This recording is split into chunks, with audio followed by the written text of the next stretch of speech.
नमस्कार. सोलापूर वृत्तदर्पण न्यूज चॅनलमध्ये आपल्या सगळ्यांचं स्वागत. आज खरं तर आता सध्या विधानसभा निवडणुकीची रणधुमाळ चालू आहे. थंडीचे दिवस वाढू लागले, त्याच पद्धतीनं निवडणुकीचं वातावरणसुद्धा सध्या खूप मोठ्या प्रमाणात तापलेलं दिसून येत आहे. त्याच अनुषंगाने आज आपण मोहोळ विधानसभा मतदारसंघातील जे आत्तापर्यंत परमनंट आमदार म्हणून ज्यांना मोहोळ तालुक्यातील मतदारसंघाने एक पदवी दिलेली आहे, ते माजी आमदार राजन पाटील यांच्याशी आज आपण चर्चा करणार आहोत. नमस्कार. आज सगळ्यात महत्त्वाचा विषय जो आहे, आज आता सध्या मध्यान्हवरती म्हणजे मध्यान्हपर्यंत निवडणुका आलेल्या आहेत, तर आत्ता सध्या कशा पद्धतीनं तुम्हाला वातावरण आहे? वातावरण हे पहिल्यापासूनच राष्ट्रवादी काँग्रेस पक्षाला, महायुतीला अनुकूल आहेच, परंतु रोजच्या रोज याच्यामध्ये प्रगती होत चाललेली आहे. प्रत्येक गावामध्ये चांगला रिस्पॉन्स येतो आहे. जे काही इतर पक्षातले लोक आहेत ते अतिशय उत्साहाने येऊन आम्हाला भेटत आहेत आणि आम्ही तुम्हाला पाठिंबा देतो म्हणतायत. त्यामुळं या वेळेला आमचा उच्चांक होईल. आत्तापर्यंत या मतदारसंघातून जे मताधिक्य झाले त्याहीपेक्षा जास्त मताधिक्यानं आमचा उमेदवार येईल असा मला विश्वास आहे. आत्ता सध्या जे विरोधकाकडून तुमच्यावरती एक गुंडशाही, दडपशाही, मालकशाही आणि आता एक नवीन शब्द आलेला आहे विकृतशाही म्हणून, अशा पद्धतीनं जे तुमच्यावरती विरोधक आरोप करतायत, या आरोपाला तुम्ही कशा पद्धतीनं उत्तर देता? आम्ही कामानं उत्तर देतो. आम्ही सुसंस्कृत माणसं आहोत. आमच्यावर काही संस्कार आहेत. त्यामुळं अशा बिनबुडाच्या अशा कुणाच्याही आरोपाला उत्तर देण्यासाठी आम्ही काही बांधील नाही आहे. आम्ही या तालुक्यातील जनतेनं, मतदारांनी आम्हाला प्रश्न विचारले, आम्ही त्याचं जरूर उत्तर देऊ. परंतु या तालुक्यातील मतदार जनता हे सुज्ञ जाणकार असल्यामुळं गेली 40 वर्ष आमच्यावर विश्वास ठेवून आम्हाला नेहमी आशीर्वाद देत असते. आत्तापर्यंत बरेच नेते म्हणजे मनोहर डोंगरे असतील, उमेश पाटील असतील, म्हणजे अनेक नेते तुमच्यासोबत होते आणि आता सर्वच्या सर्व नेते एका बाजूला झालेले आहेत आणि सर्व विरोधक एकवटलेले आहेत आणि आत्ता सध्या तुमच्यासोबत कोणत्याही पद्धतीचा एकही तालुक्यातील नेता सोबत नाही. पूर्णपणे तुम्ही कार्यकर्त्यासोबतच निवडणूक लढताय. मग या निवडणुकीत आणि पाठीमागं आत्तापर्यंत झालेल्या निवडणुकीमध्ये काय नेमकं तुम्हाला वाटतं? मागच्या 2019ला सुद्धा हीच परिस्थिती होती. सगळे आमचे मावळे आणि आम्ही या तालुक्यामध्ये एकत्र लढत असतो आणि या तालुक्यामध्ये नेत्यापेक्षा कार्यकर्त्यांची आवश्यकता जास्त आहे आणि कार्यकर्ता मतदार हाच सुज्ञ जाणकर असल्यामुळं ते सातत्याने माझ्या पाठीमागे आहेत. त्यामुळे हा काय यावर्षी प्रयोग झालेला नाही.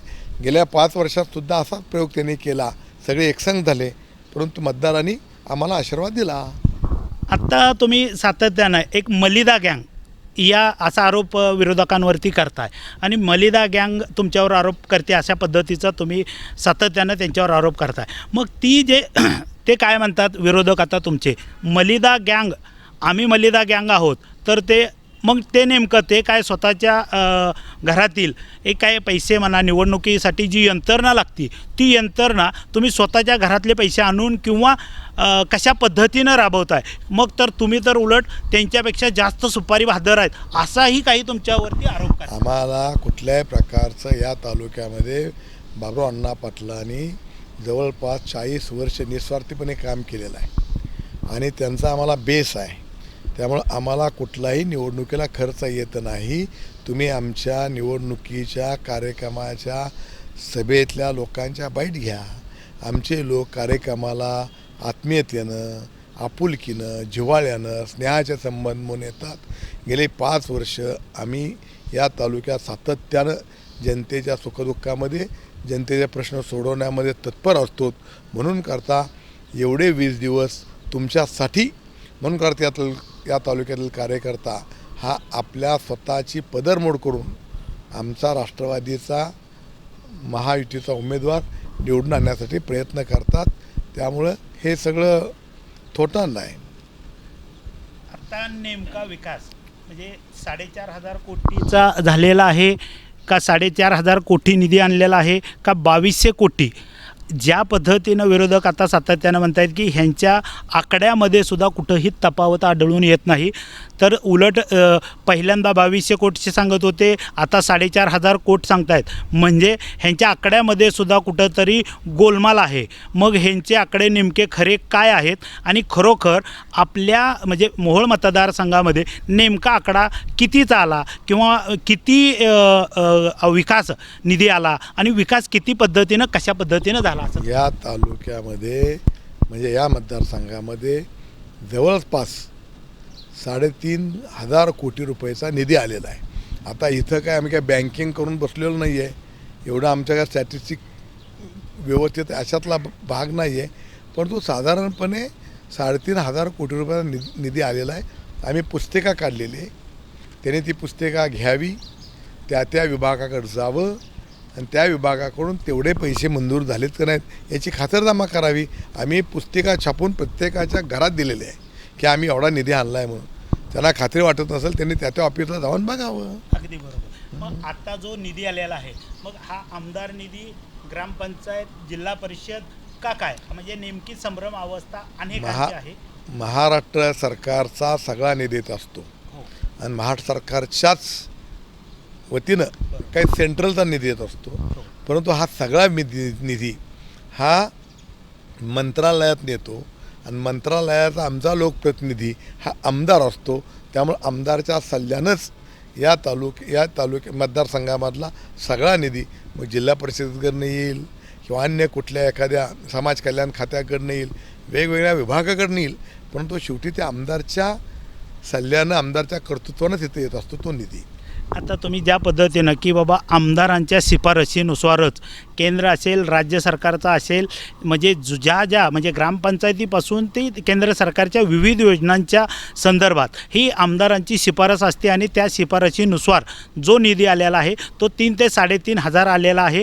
तर यात खरं तर आत्ता सांगितलं आहे की राजन पाटील यांनी सांगितलं आहे की विरोधकांनी स्वतःहून या संदर्भात जर माहिती घेतली प्रत्येक खात्यात तर तुम्हाला माहिती मिळू शकेल असं यांनी सांगितलेलं आहे. परंतु आजही विरोधक म्हणतायत एवढ्या मोठ्या प्रमाणातला निधी जर आलेला असेल तर मग आम्हाला कुठंही मोहोळ तालुक्यात विकास दिसून येत नाही.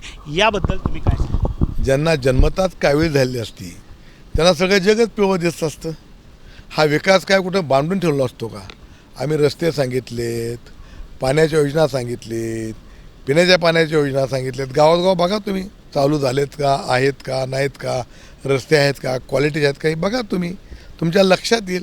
विकास असा का मॉडेल करून ठेवलेला नसतो, कदाचित ते विकास काम त्यांना माहितीच नसावेत, त्यामुळे विकासाची व्याख्या त्यांना माहीत नसावी, त्यामुळे ते असं काहीतरी अपप्रचार करतायत. आता काल जो जरांगे पाटील म्हणजे मराठा आरक्षणाचे जे जनक किंवा आता सध्या योद्धा मनोज जरांगे यांना मराठा योद्धा पण म्हटलं जातं, तर त्यांनी जो काल निर्णय घेतलेला आहे या निर्णयाकडे तुम्ही कशा पद्धतीनं बघताय? आता काल त्यांनी सांगितले की ज्याला पाडायचं आहे त्याला पाडा, जो मराठा आरक्षणाच्या विरोधात येतोय त्या व्यक्तीला पाडा आणि जो आपल्या मराठा आरक्षणाच्या संदर्भात जो सहानुभूती दाखवतोय, जो आपल्याबरोबर सोबत आहे आणि पुढेही सोबत राहणार आहे अशा व्यक्तींना आपण मतदान करा असं मराठा समाजातील त्यांनी समाजाला आव्हान केलं. या आव्हानाला किंवा या निर्णयाकडे तुम्ही कसं बघता? त्यांनी आव्हान केलं आहे ते मराठा समाजासाठी केलं आहे.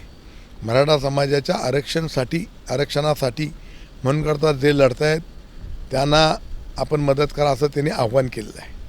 आणि सुदैवानं आमच्या इथले जे लोकप्रतिनिधी आहेत त्या लोकप्रतिनिधीनं मला वाटतं सोलापूर जिल्ह्यातला पहिला आमदार असेल की त्यानं मंत्र्याला टाळं ठोकलं होतं मराठा आरक्षणासाठी. राज्यपालांच्या दारासमोर गेटसमोर जाऊन गोंधळ घालून त्यांना 1 दिवसाचं अधिवेशन बोलवण्याची ती शिफारस करा असं मंत्रिमंडळात त्यांनी सांगितलं होतं. त्यामुळं आणि त्याच्यानंतर त्यांनी महात्मा गांधीच्या पुतळ्याजवळ उपोषण केलं होतं आणि 1 दिवसाचं ज्यावेळेला अधिवेशन होतं त्यावेळेला त्यानं त्या अधिवेशनामध्ये हा प्रश्न उपस्थित केला होता की हे आरक्षणं कशी गरजेचे आहेत आणि ते कसं द्यावं लागतं, मग धनगराचं असेल, मुस्लिमाचं असेल किंवा मराठीचं असेल, हे कसं द्यावं लागतं हे त्यांनी सभागृहामध्ये मांडलेलं होतं. त्यामुळे हे सगळं तालुक्यातील मतदारांनी सगळ्या मराठा बांधवांनी पाहिलेलं असेल, त्यामुळं ते त्यांचं मत करतील. माझी अपेक्षा आहे की ते जे त्यांना मदत करतील त्यांना केलं आमचा पुरावा आहे तो आमच्याकडे. म्हणजे तुम्ही आजपर्यंत मराठा आरक्षण असेल किंवा धनगर आरक्षण असेल, मुस्लिम आरक्षण असेल, तर आरक्षणाची बाजू सातत्यानं मांडत आलेला आहात. आम्ही पुरोगामी विचाराची माणसं आहोत. हा तालुका पुरोगामी विचाराचा आहे. सर्व धर्म समभावातून या तालुक्यामध्ये आम्ही काम करतो. आमचे पूर्वज काम करत होते. त्यामुळं जिथं जिथं कुठल्या समाजावर अन्याय होतो असं वाटत असेल तर तिथं त्याला संरक्षण देण्यासाठी, त्याच्या पाठीमागे उभा राहण्यासाठी आम्ही सदैव तत्पर असतो. आता आज एक म्हणजे आता काल ज्यावेळेस तुमच्याबरोबर काही मराठा समाजातील कार्यकर्ते आले, त्याच्यानंतर काही विरोधकांनी की या पद्धतीनं ज्यावेळेस SIT लावली, म्हणजे आता महायुतीच्या सरकारनं ज्यावेळेस मनोज जरांगे पाटील यांच्यावरती एक SIT लावलेली होती, या SITच्या वेळेस आपल्या आमदारांनी विरोध केला का असा प्रश्न विचारला जातो. याबद्दल तुम्ही काय सांगा? अहो, SIT लावल्याच्या त्या सभागृहामध्ये आमच्या आमदारांनी त्याला विरोध केला. हां, हे सगळ्या लोकांना ज्ञात आहे. ह्यांनी त्याबद्दल कुठं वाच्यता केली का? ह्यांनी कुठं स्टेटमेंट दिलं का? हे सभागृहाच्या बाहेर होते. ह्यांनी मराठा समाजाच्या किंवा धनगर समाजाच्या किंवा मुस्लिम समाजाच्या ज्या काय मागण्या आहेत त्याच्यासाठी या मंडळींनी कुठंतरी वाच्यता केल्याचं एखादा पुरावा तुम्हाला दिला तर आम्ही ते गृहीत धरू. आत्ता मध्यंतरी याच्या पलीकडे मी तुम्हाला सांगतो की हे महाशयांना एका समाजाच्या तिथून हाकलून लावलं. त्याचे व्हिडिओ आहेत आमच्याकडं. मराठा समाजाच्या आंदोलनामधून हाकलून लावलं. यांच्या समवेत जे आज काही लोक असतात सभेला, प्रचाराला, की ते लोक जे मराठा आरक्षणाच्या विरोधामध्ये हायकोर्टात गेलते, ते ॲडव्होकेट सदावर्ते, त्यांचा सत्कार करायला जी गेलेली मंडळ होती, त्यांना त्या स्टेजवर घेऊन मतं मागतायत. याच्यावरून तो समाज समजून घेईल की कोण आरक्षणाच्या बाजूने आहे आणि कोण आरक्षणाच्या विरोधामध्ये काम करतंय. ते म्हणजे मराठा आरक्षणासाठी तुमचा सातत्यानं जे लढा देत आहेत, हो आहे, यांच्या पाठीशी तुम्ही खंबीरपणे आहोत आम्ही. आता मध्यंतरी दरम्यानच्या काळामध्ये मागील 2 ते 3 वर्षामध्ये किंवा 2019ला ज्यावेळेस सत्ता काही 2.5 वर्षाची सत्ता तुमच्याकडे होती, त्यावेळेस तुम्ही महाविकास आघाडीसोबत होता. परंतु त्या दरम्यानच्या काळामध्ये किंवा त्याच्यानंतरनं त्या दरम्यानच्या काळामध्ये ज्यावेळेस तुम्ही भाजपामध्ये जाणार अशा पद्धतीची चर्चा चालू होती आणि त्याच्यामध्ये आजसुद्धा बऱ्याच स्टेजवरती किंवा बऱ्याच ठिकाणी भाषणामध्ये आपले विरोधक म्हणतात की तुमच्या पाठीमागं ED लावलेली होती म्हणून त्यावेळेस ते भाजपसोबत गेले आणि आत्ता ते पक्ष फोडून अजित दादाबरोबर गेलेले आहेत, पवारसाहेबांना सोडून. यावर तुम्ही काय सांगा?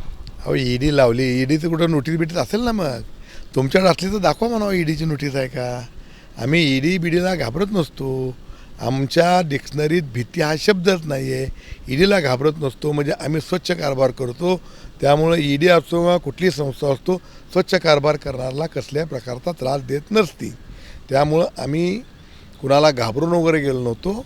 आमच्या तालुक्यातले जे प्रश्न आहेत शेतीच्या पाण्याचे, ते शेतीच्या पाण्याचे प्रश्न सुटले पाहिजे एवढीच आमची धारणा होती. आणि त्या दृष्टीनं आम्ही अजितदादांच्या बरोबर सरकारमध्ये गेलोत आणि सुदैवानं ते आमचे सगळे प्रश्न सुटले. आत्ता तुम्ही खूप चांगलं काम करताय, तुम्ही खूप चांगले आहात. म्हणजे राजन पाटील वैयक्तिक व्यक्ती म्हणून खूप चांगले आहेत, परंतु यशवंत मानेसुद्धा खूप चांगले आहेत. खूप चांगलं काम पण करताय. सकाळी 8 वाजल्यापासून 12 वाजेपर्यंत जनतेसाठी तुम्ही स्वतः एक ठाण मांडून तुमच्या नगरपंचायतमध्ये बसलेला असता. परंतु आत्ता जे यशवंत मानेला मत द्यायचं आहे ते मत हे फडणवीस यांना जाणार आहे. कारण या ह्याच्यातून म्हणजे मुख्यमंत्र्याच्या रेसमधून अजितदादांनी पण आपला हे काढून घेतलेलं आहे की बाबा मी त्या रेसमध्ये नाही, अशा पद्धतीचा अजितदादा म्हणा लागल्यामुळे आता काही आपले जे विरोधक म्हणत आहेत ते तुमचं जे मत आहे राजन पाटलाला जरी असलं तर हे फडणवीसाला जाणार आहे, त्याच्यामुळं तुमचं मत आहे ते फडणवीसाला. यावर तुम्ही काय बोला? नाही, आमचं मत फडणवीसला का अजितदादांना का अजून कुणाला ह्याचा प्रश्नच येत नाही. आमचं मत हे यशवंत मानेनं आहे. यशवंत मानेनं या तालुक्यामध्ये चांगलं काम केलं आहे आणि अजित पवारसारखं नेतृत्व की ज्या नेतृत्वाने गेली 30-35 वर्षे या तालुक्याकडं अतिशय बारकाईनं पाहिलं आहे. त्यामुळं आम्ही इमानदार माणसं आहोत, आम्ही बेईमान माणसं नाही आहे. त्यामुळं इमानदार असल्यामुळं आम्ही अजितदादांच्या बरोबर असल्यामुळं आणि 5 वर्ष इमानद्वारे आमच्या आमदारांनी काम केलं असल्यामुळं आम्ही त्यांना मत देतो आहे. म्हणजे तुमचं मत यशवंत मानेंना आहे किंवा जे काही मतदार म्हणतात किंवा काही लोक म्हणतात की तुमचं मत म्हणजे राजन पाटलालाच आहे. म्हणजे राजन पाटील ज्या विचारधारेचे आहेत म्हणजे पुरोगामी विचारधारा आजही राजन पाटील यांनी सोडलेली नाही असं त्यांच्या सोबत आत्ता त्यांनी सांगितलं. मग आत्ता तुम्ही ज्या पुरोगामी विचाराचे आहे मग प्रतिगामी जे आहेत भाजप, मग भाजपासोबत तुमची युती असूनसुद्धा तुम्ही पुरोगामी असल्याचा म्हणजे अशा तुम्हाला काही अडचणी निर्माण? अहो, आमचं अस्तित्व वेगळं आहे. प्रत्येक पक्षाचं अस्तित्व वेगळं असतं. एका विशिष्ट प्रोग्राम घेऊन एकत्र आलो आम्ही सगळेजण आहोत. जिल्ह्याचा राज्याचा विकास करण्यासाठी आमची ही आघाडी आहे, युती आहे. त्यामुळं आम्ही पुरोगामी विचार अजिबात सोडलेला नाही. त्याच्यापासून आम्ही यथकिंचित बाजूला गेलेलो नाही. विचार कोणत्याही प्रकारचा सोडलेला नाही, पुरोगामी विचार आहेच. आत्ता सगळ्यात महत्त्वाचा आणि आत्ता सध्या सातत्यानं आपल्या गावातील एका महिलेवरती आपल्याकडून अन्याय झालेला आहे आणि ती महिला विरोधक सध्या गावोगावी त्यांच्या स्टेजवरती घेऊन सध्या फिरत आहेत आणि ती स्वतः एक तिची कैफियत मांडते. याबद्दल तुम्ही बऱ्याचदा किंवा यापूर्वी अनेकदा पत्रकारांनी पण विचारलं परंतु तुम्ही त्याबद्दल काही बोललेलं नाही. मग एकदा नेमकं काय तो प्रकार आहे एकदा मतदारसंघातील जनतेला एकदा कळून तर जाऊ दे. एक तर नंबर 1 ते आमच्या गावामध्ये बरेच वर्ष झालं राहत नाही.